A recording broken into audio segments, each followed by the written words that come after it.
giusta oggi è di restare a casa. Italy's prime minister on Monday announced that travel restrictions would be imposed across the entire country just a day after locking down much of northern Italy, security measures that were already considered drastic. Non ci sarà più una zona rossa. There will not be any more Zone 1 or Zone 2 in the country. It will be Italy. Italy is a protected zone. Un'Italia zona protetta. The announcement made Italy the first country to restrict movement nationwide, a dramatic new clampdown aimed at halting the rapidly spreading coronavirus in Europe's worst affected country.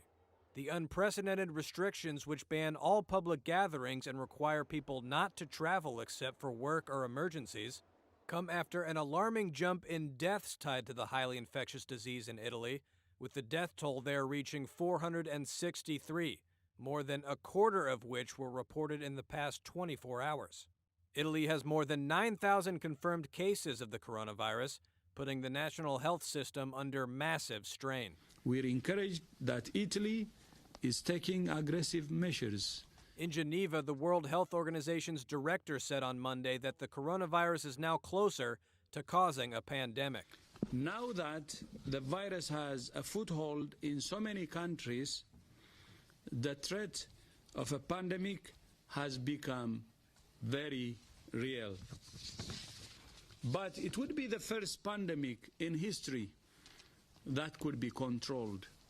In Israel, Prime Minister Benjamin Netanyahu on Monday also announced more aggressive measures to stop the spread of the coronavirus, requiring all citizens who return from abroad to self-quarantine. After a day of complex discussions, we made a decision. Anyone who arrives in Israel from abroad will enter a 14-day isolation.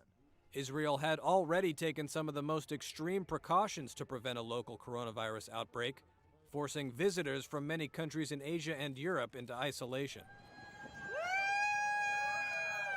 In the United States, passengers aboard the Grand Princess cruise ship that was barred last week from returning to its home port of San Francisco due to an outbreak of the virus on board waved and cheered as the ship docked at the nearby port of Oakland on Monday, while tents and workers wearing protective clothing waited for them on shore. 21 people on the ship, mostly crew, tested positive on Friday for coronavirus in an initial round of screenings performed on about 45 people with symptoms. The remaining passengers will be tested and monitored for signs of the illness once they reach the next unexpected phase of their voyage,